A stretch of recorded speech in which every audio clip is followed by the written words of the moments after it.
conecta a orar entre semana, la gran cantidad de personas que están son mujeres. Y muchas veces se dice, no, es que las mujeres hablan más. De hecho, hasta hay una frase que dice que las mujeres pueden hablar 20,000 palabras y los hombres solo 7,000 palabras.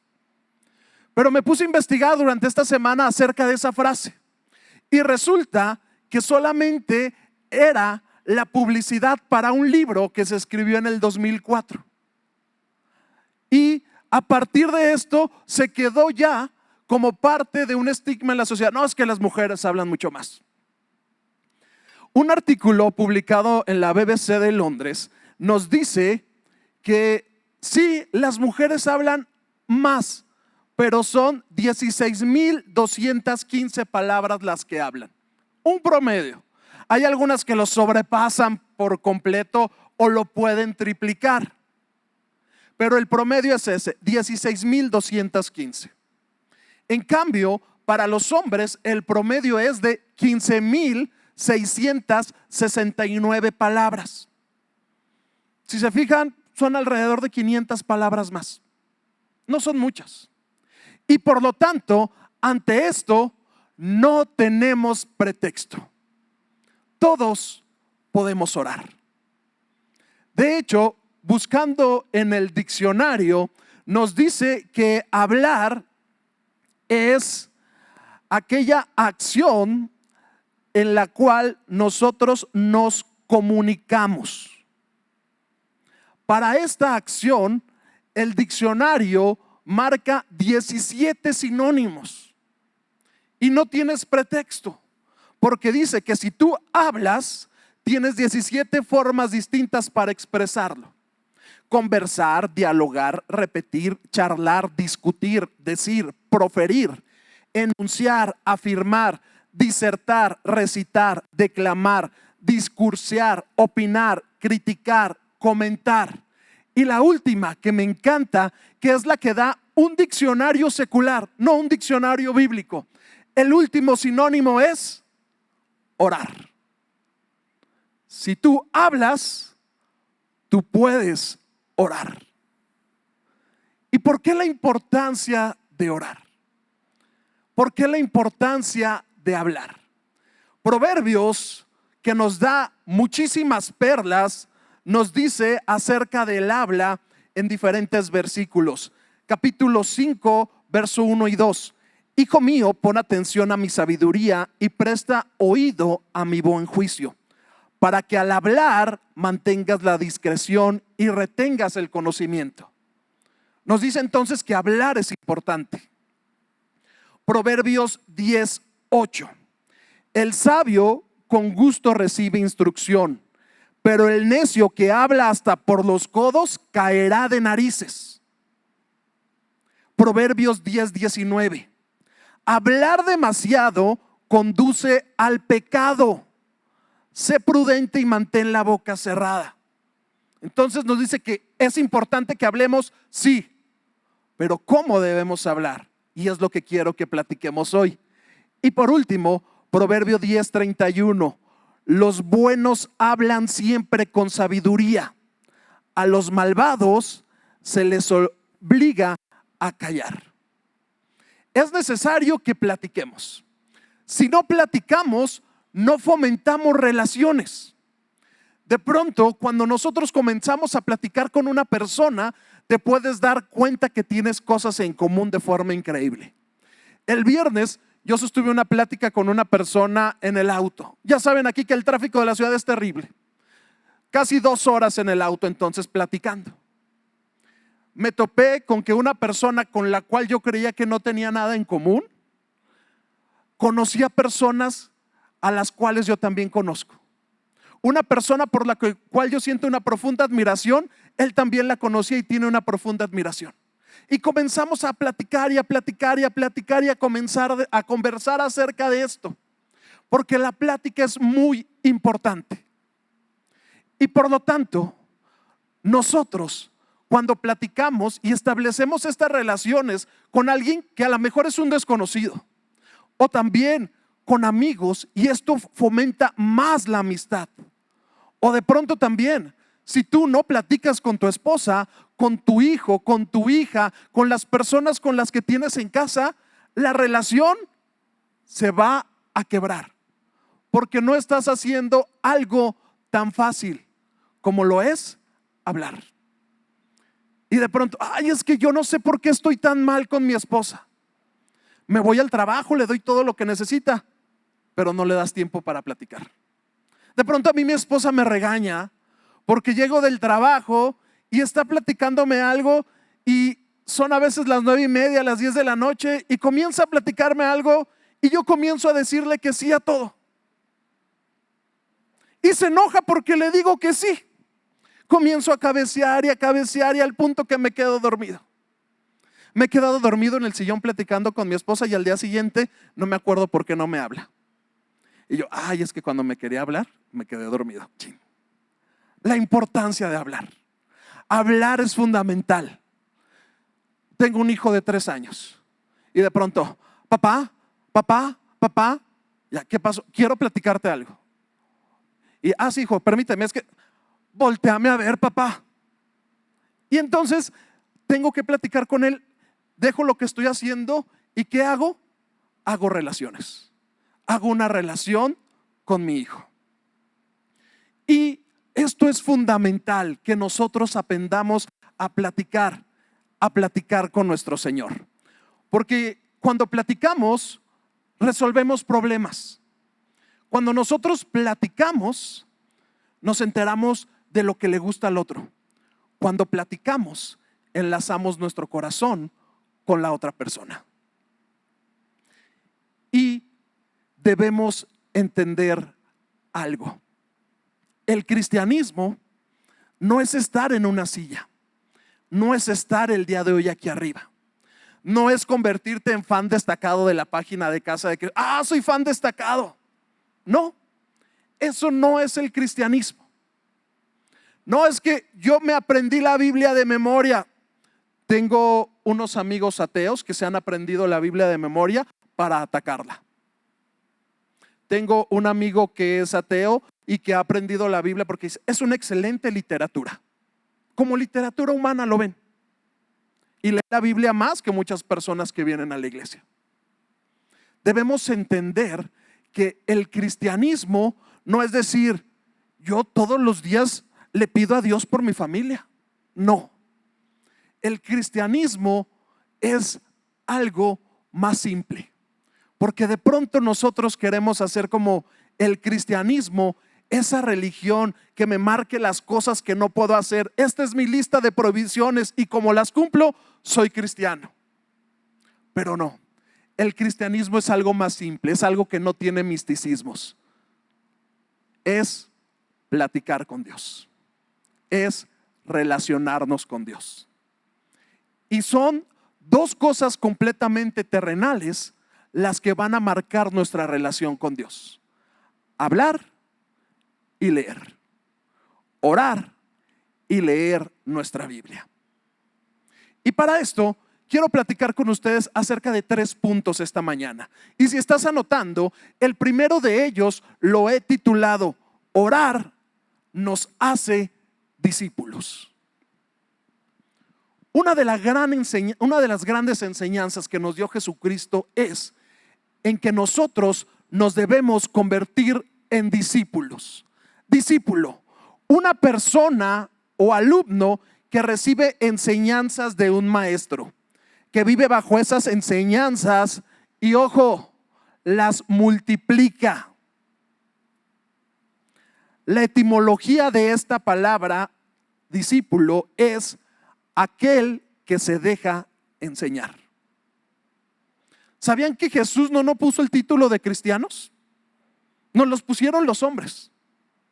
Hace unos meses el pastor Frank nos hablaba acerca de la importancia de convertirnos en discípulos, porque es el mandato que Jesús nos dio. Deben ser mis discípulos. Nosotros nos vamos a convertir en discípulos. ¿Cuándo nos lo dice ahí? Cuando seamos personas dispuestas a aprender. Y una de las cosas que enmarcaron el ministerio de Jesús fue la oración, el platicar con el Padre, el poder estar platicando con el Padre acerca de sus discípulos, acerca de los milagros, platicar con el Padre acerca de la multiplicación de los peces, platicar con el Padre clavado en una cruz, platicar con el Padre en el huerto del Getsemaní. Esa era la pasión de Jesús, orar, relacionarse, establecer una plática con el Padre Celestial. La oración nos convierte en discípulos moldeados por el Maestro. Y para esto quiero que me acompañen, por favor, rápidamente a Colosenses capítulo 4, versículo 2. Porque ahí vamos a ver en ese versículo resumida la vida de Jesús. Vamos a ver el ministerio de Jesucristo en Colosenses 4:2.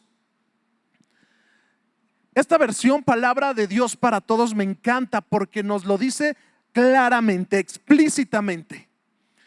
Dedíquense a la oración. Estén listos para enfrentar cualquier situación mediante la oración y el dar gracias a Dios. Ahí podemos ver resumido el ministerio de Jesús. Dar gracias a Dios. Enfrentar cualquier situación orando. Una vida dedicada a la oración.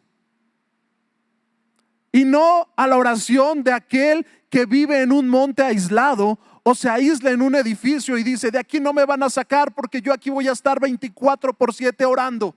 No, es aquel que vive una vida en oración. Las oraciones de Jesús no las vamos a ver en la sinagoga. Las grandes oraciones de Jesús que marcaron la humanidad las vamos a ver en la calle. Las vamos a ver compartiendo uno con los otros. La vamos a ver en lugares como un parque o, como se los decía, en una cruz. Ahí es donde debemos llevar nuestra vida en oración. ¿Me ayudan con el otro, por favor? Ahí puse algunos versículos porque traigo varios que nos hablan acerca de la oración de Jesús. Entonces, quiero que veamos. Si Jesús ora, ¿qué debe hacer un discípulo? Orar. ¿Por qué? Porque te estás convirtiendo en un discípulo, en aquel que hace lo que hace su maestro. Los voy a leer rápidamente, pero ahí está para que los anoten, por favor, y los busquen ya en su casa. Lucas 3:21.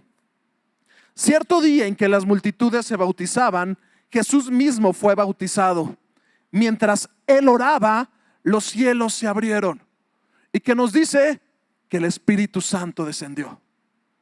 Jesús oraba para que el Espíritu Santo estuviera. Nosotros debemos orar para que el Espíritu Santo esté.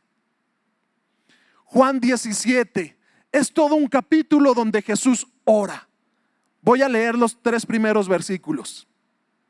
Después de decir todas esas cosas, Jesús miró al cielo y dijo: Padre, ha llegado la hora. Glorifica a tu Hijo para que Él a su vez te dé la gloria a ti. Pues le has dado a tu Hijo autoridad sobre todo ser humano. Él da vida eterna a cada uno de lo que le has dado, y la manera de tener vida eterna es conocerte a ti, al único Dios verdadero, y a Jesucristo, a quien tú enviaste a la tierra. Estaba por finalizar su ministerio. ¿Y qué hacía? Oraba. Estaba por finalizar su ministerio y a ver, vamos a hacer una fiesta de despedida con mis hermanos, allá con mi mamá. Los veo todos en la casa de María. Órale, 8 p.m, no se te olvide llevar algo para comer. ¿Qué hacía? Oraba. ¿Por qué? Porque quería tener comunión con el Padre, porque era una necesidad que había en su corazón. Orar, estar conectado con el corazón del Padre. ¿Para qué más oraba? Marcos 8:6. Entonces Jesús le dijo a la gente que se sentara en el suelo. Luego tomó los 7 panes, dio gracias a Dios, oró por ellos, los partió y los dio a sus discípulos para que repartieran. ¿Para qué oraba? Para compartir. por los alimentos, por lo que iba a recibir.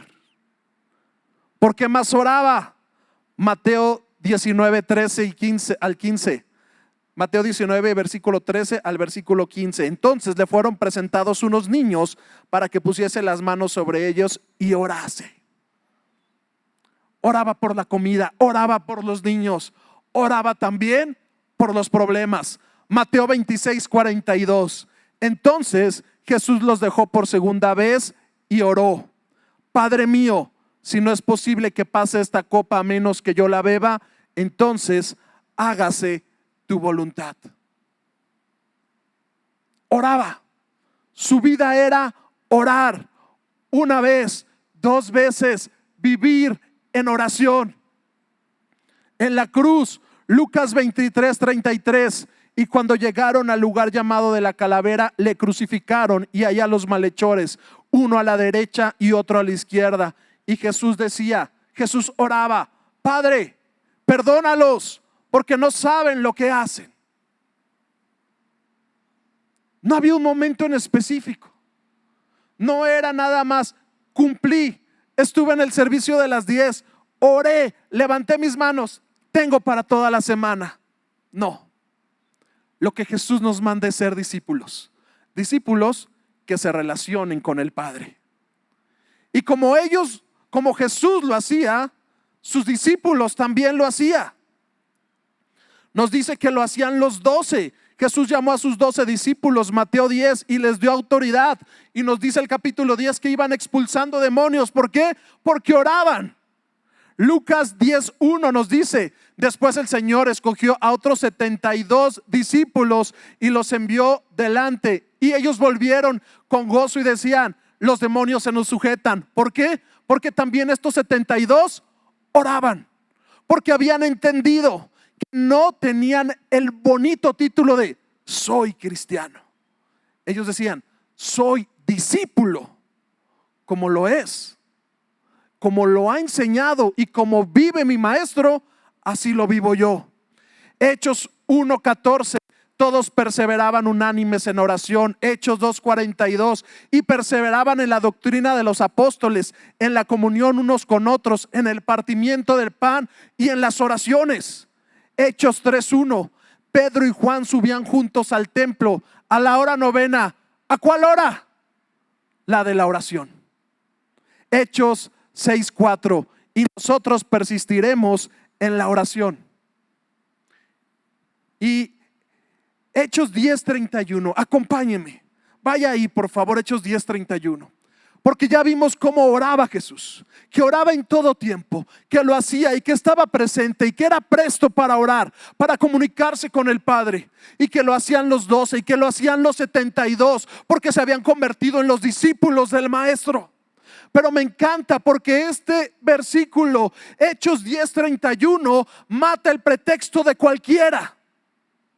Porque a veces dices: es que es para los apóstoles, es para la iglesia, es para aquellos que van.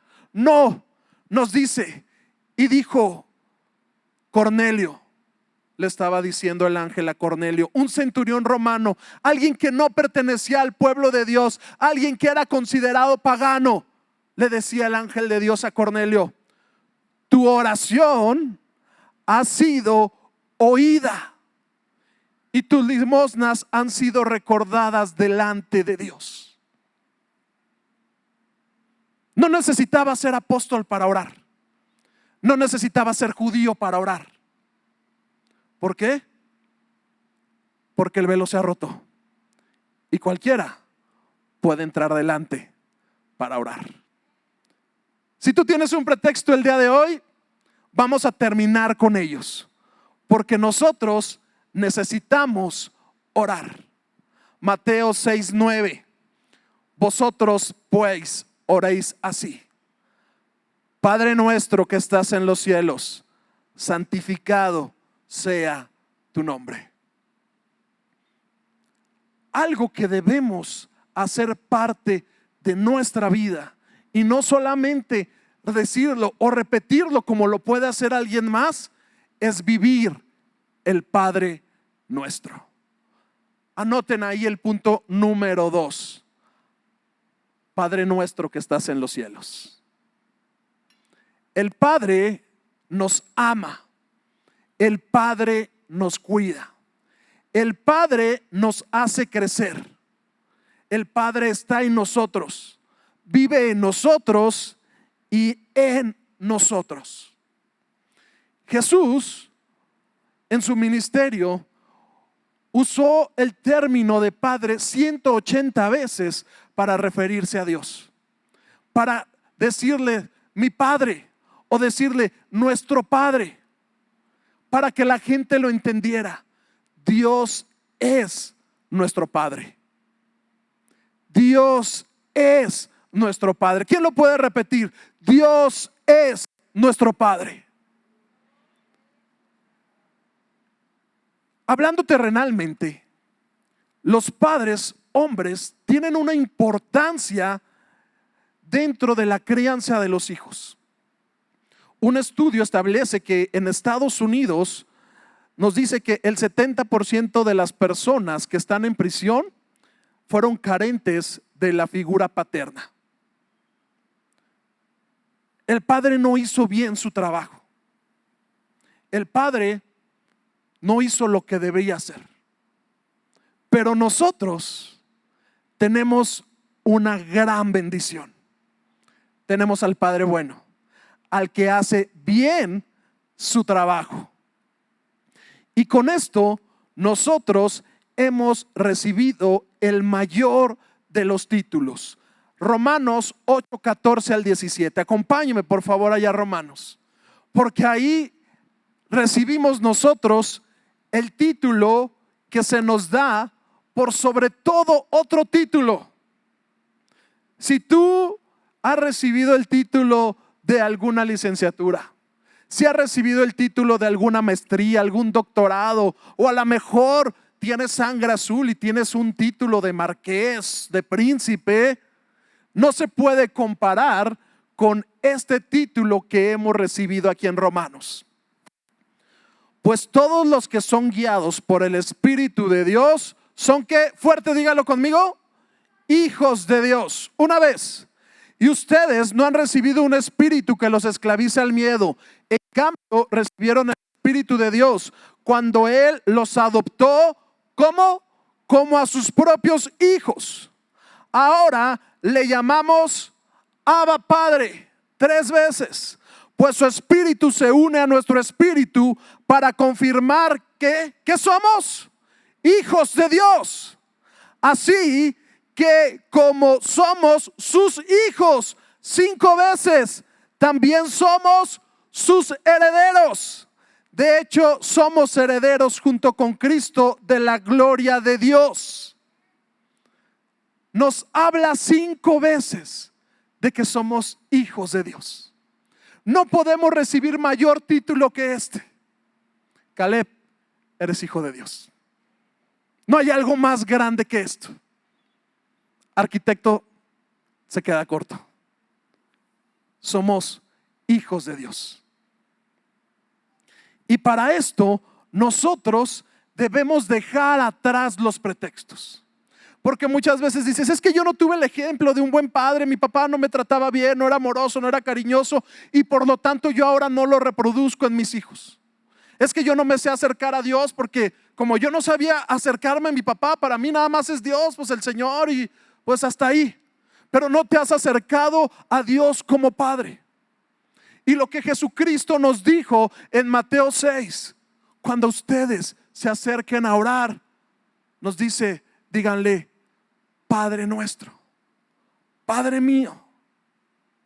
Debemos acercarnos a Él como nuestro Padre, porque ahí vamos a rendir el corazón, porque ahí vamos a dejar todo lo que somos. Y para quitarnos todos los pretextos, Efesios 4, 22 al 24 nos dice lo siguiente: por eso deben ustedes renunciar. Ojo, dice que Dios va a renunciar. Eso es de nosotros. Deben ustedes renunciar a su antigua manera de vivir y despojarse. Otra vez es una acción para nosotros. de lo que antes eran, ya que todo esto se ha corrompido a causa de los deseos engañosos. Deben, otra vez, es un mandato para nosotros, renovarse espiritualmente en su manera de juzgar. Y por último, y revestirse de la nueva naturaleza. Nos da 4 mandatos: renunciar, despojarnos, renovarnos, revestirnos. Porque ahora, ¿qué somos? Hijos de Dios. Todo pretexto se acaba porque nosotros debemos tomar la decisión. Es que yo no puedo orar. Tú debes dejar atrás el hombre viejo. Es que yo no sé cómo. Aprende. Es que para mí es muy difícil porque en mi casa casi nadie habla. Soy muy introvertido. Ve a solas con Dios y renuévate. Porque no hay pretexto. Porque me encanta lo que dice aquí para los Efesios el apóstol Pablo. Nosotros tenemos la obligación de hacerlo. Renunciar al pecado, renunciar a nuestra vieja naturaleza, dejar todo aquello atrás, porque ahora que somos hijos de Dios, debemos de hacer del Padre Nuestro una convicción, crecer bajo la protección, la promesa de que siempre estaremos acompañados. Pues el Padre perfecto que inspira nuestras vidas a seguir su ejemplo. El Padre Nuestro nos hace acercarnos al cielo.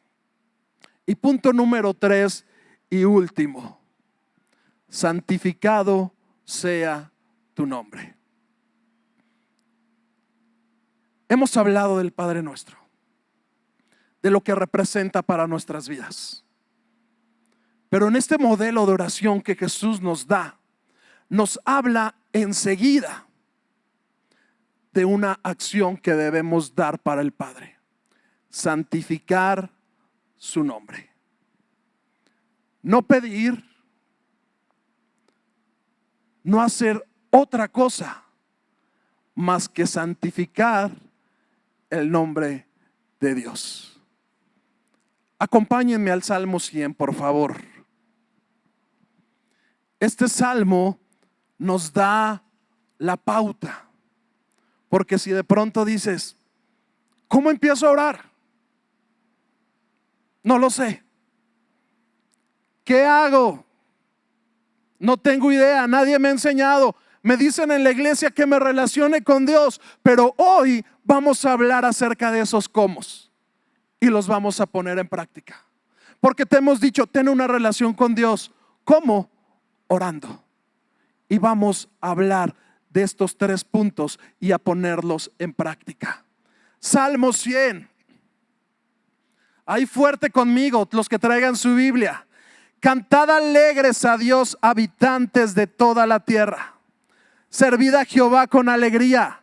Venid ante su presencia con regocijo. Reconoced que Jehová es Dios. Él nos hizo y no nosotros a nosotros mismos. Pueblo suyo somos y oveja de su prado. Y aquí está algo importantísimo: entrad por sus puertas con acción de gracias, por sus atrios con alabanza. Alabadle, bendecid su nombre, porque Jehová es bueno, para siempre su misericordia y su verdad por todas las generaciones. Póngase de pie y denle un aplauso al Señor, porque su verdad es para siempre, porque reconocemos que Jehová es Dios, porque sabemos que Él nos hizo y no nosotros a nosotros mismos, porque Jehová es Rey, porque Jehová es el Señor. Ayúdenme con la siguiente diapositiva, por favor. ¿Cómo debemos orar? Ahorita lo vamos a hacer en público. Apáguenme las luces, por favor. Todas las luces apáguenlas. ¿Cómo vamos a orar? Si te quieres mover de tu lugar, muévete. Si te quieres ir allá atrás, vete allá atrás. Si quieres venir adelante, a los lados, salirte donde tú estás, porque vas a abrir tu corazón delante de Dios hazlo con total libertad. ¿Qué vamos a hacer? No vamos a hablar por hablar, porque nos dice en Mateo capítulo 6 que nosotros cuando oremos delante de Dios, nosotros no debemos hablar con vanas repeticiones. No debemos ser como esos hipócritas que nada más parlotean. Dice, y al orar no hablen solo por hablar como hacen los gentiles, porque ellos imaginan que serán escuchados por sus muchas palabras. Parlotear. ¿Qué es parlotear? Es hablar intrascendentemente, insustancialmente, que tus palabras no tienen sentido. Entonces nosotros vamos a hablar el día de hoy con sentido. Vamos a hablar cosas que tengan sentido. Vamos a decirle a Dios gracias, como nos lo dice el Salmo 100. Entrad por sus puertas con alabanzas, con acciones de gracias. Ahí están algunas cosas por lo que puedes dar gracias. Ahí puedes ver si de pronto dices, yo no sé orar, no he aprendido, me cuesta mucho trabajo. Ahí están unas cosas y levanta tus manos y di gracias. Gracias porque tú eres digno. Gracias porque tengo el título de hijo de Dios. Gracias, Señor. Gracias porque eres mi Padre. Gracias porque en ti soy amado. Gracias por el día de hoy que puedo respirar. Gracias porque hoy puedo levantar mis manos. Gracias porque tengo pies. Gracias, Señor. Gracias porque levanto mi voz para decirte gracias. Gracias por tu grandeza. Gracias por la cruz. Gracias porque ocupaste mi lugar. Gracias porque tú moriste por mí. Gracias, gracias. Dile gracias ahí donde estás. Dile gracias a Dios. Gracias porque tú, Jehová, eres mi Dios. Gracias por tus bondades. Gracias porque tu favor no deja de ser. Gracias porque sé que en ti tengo salvación. Gracias por las cosas malas que estoy pasando. Gracias por las enseñanzas que me estás dando. Gracias porque estoy pasando por un tiempo de prueba. Y gracias porque sé que tu mano nunca se ha cortado. Gracias, gracias, gracias, gracias.